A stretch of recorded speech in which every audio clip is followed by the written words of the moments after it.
In a quiet seaside town where the smell of salt lingered in the air and seagulls cried over the harbor, everyone knew each other's names, faces, and, most importantly, their family histories. So when a moving truck pulled up in front of the old blue house on Cypress Lane, curtains twitched and whispers spread like wildfire. Subscribe and let us know in the comments where you're watching from. Marco Salvatore, the 18-year-old heir to his father's beloved seafood restaurant, La Rosa del Mare, barely noticed the commotion at first.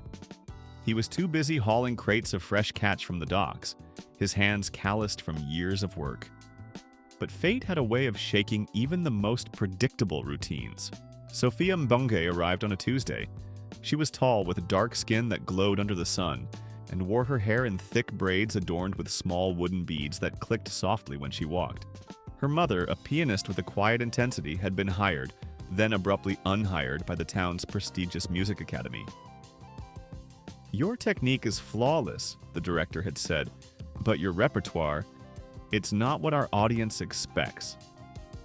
The duet competition was supposed to be Marco's chance to prove himself, to show his father that music wasn't just a hobby but something deeper.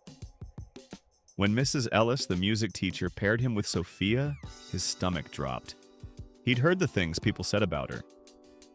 Why is she even here? Bet she's never even heard of Mozart. Their first rehearsal was a disaster. Marco played his guitar mechanically, eyes fixed on the floor. Sofia, though, didn't seem bothered. On the second day, she placed a small wooden instrument on the desk, a kalimba. "This is what my grandmother taught me," she said, plucking the metal tines. The sound was bright, almost magical. "What if we mixed yours and mine?" The melody they created was unlike anything their small town had ever heard. Neapolitan folk chords woven with African rhythms, Marco's rough voice blending with Sofia's rich alto. For the first time, he felt like he was making something real. But outside that practice room, the world hadn't changed. Nick Russo, the mayor's son and Marco's former friend, started accidentally bumping into Sofia in the halls. "Watch where you're going, Jungle Girl." Marco's father, upon hearing rumors, slammed his fist on the dinner table. "You're embarrassing this family." The day of the competition, Sofia's sheet music was gone, torn to shreds in her locker. They performed from memory, but the damage was done. Marco's punch to Nick's jaw was caught on camera. The video spread fast. "Local boy loses it over immigrant girl." When Sofia left, she took the music with her. Marco's father made sure of that. He burned the remaining notes in the restaurant's fireplace. "This is for your own good."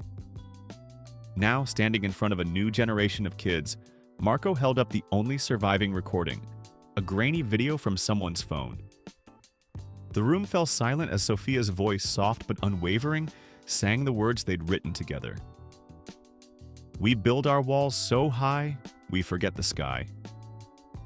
A girl in the front row, her hair in braids just like Sofia's once were, raised her hand. "Can we finish it?" And for the first time in years, Marco smiled. "Yeah, let's finish it." If this story resonated with you, like and subscribe. We believe stories can change minds. Share this one. See you next time.